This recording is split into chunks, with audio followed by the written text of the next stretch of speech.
Hello everyone, I am Walt, and here we are with unit number 10, our second part in this series about internet decision making. Of course, part whatever here in this long series about internet psychology. So, as we dive on into this topic, what are we talking about today? We're talking about star ratings, okay, when it comes to internet decision making. So, star ratings. What do I mean by that? Well, today we're going to do a deep dive specifically on a topic I chose, which was the deep dive on Airbnb's high star rating. Now, if you don't know anything about Airbnb, I'll go through a description in a minute. But first off, well, I guess I should just jump into the description right now. So, Airbnb. I think we all know what Airbnb is, but for those of you who have been living under a rock for the last 10 years, let me give you guys the short version. So, once upon a time, there were hotels that could be regulated in terms of how many hotels there could be in a various number of places for vacation and travel and various things like that.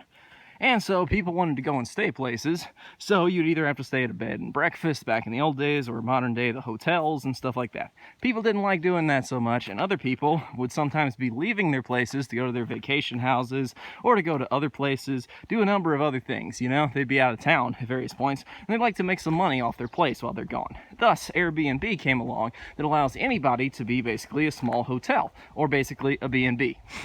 So, you can just have your place and rent it out to some other person who will then stay there and review it later, is the idea, at least, you know, with the reviews part of it. And there you go. That's Airbnb. Now, one of the downsides of Airbnb, of course, is the fact that some areas, particularly Italy before the coronavirus here, were swamped with extra tourists because you could no longer, regulate number of people who could stay places. So when you can't regulate the number of hotels, tourists can swarm in. While this can be good for tourist businesses, it can also ruin a variety of places because now they're super crowded. But we'll deal with the super crowding effect later on, and with a number of other of these things that have kind of popped up in this digital age that have done similar things to this. Like how regulation used to be different with taxi cabs before the days of like Uber and Lyft and places, you know. The companies that would do these drive around services, lack of regulations, overcrowding, etc. can be an interesting policy and an interesting thing to talk about later on. But Airbnb. So, star ratings, okay? Airbnb's average star rating, as reported by this journal article that I have linked up in the description. Hopefully I can do that, you know, and stuff for this article specifically. Anyway, check it out if I can link it up. Otherwise, I guess you're going to be taking my word on it, depending on the copyright for it and stuff. Anywho, let's dive on into, Airbnb star rating. So, Airbnb has a high star rating, 4.7 stars out of 5. Versus, if we look at a travel site, you know, we can find a rating that is only somewhere around 3.8 stars, okay? So, how come people who are booking their traveling places, when they're using, you know, other sites, they get these like 3.8 averages? But why does Airbnb then get a 4.7 star average? So, that's what researchers aim to examine here, to look at the data, see exactly why Airbnb was doing so much better. Well, they looked at a few different aspects of Airbnb. Sometimes words are hard. Airbnb. So, they wanted to dive in to look at a few different aspects of Airbnb and see what could make it even better. Well, let's see. First off, when it comes to star ratings, there can be biased information that biases people to make more positive ratings. So a lot of people think star ratings basically, oh, if I make a star rating, then, you know, anything below 3 stars is not so good, but it could be like, okay, and it's like anything above here is this number.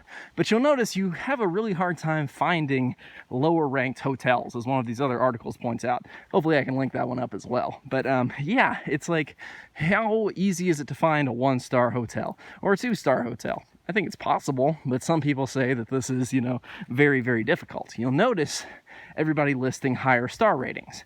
One of the reasons this happens is because people can bias their star ratings upwards by having owner or, you know, Confederate reviews of stuff. So that then you need a ton of people to kind of add into it. Now, we'll get to the decision making of star ratings, I believe, in the next part, but let's just factor a little bit of that into Airbnb here.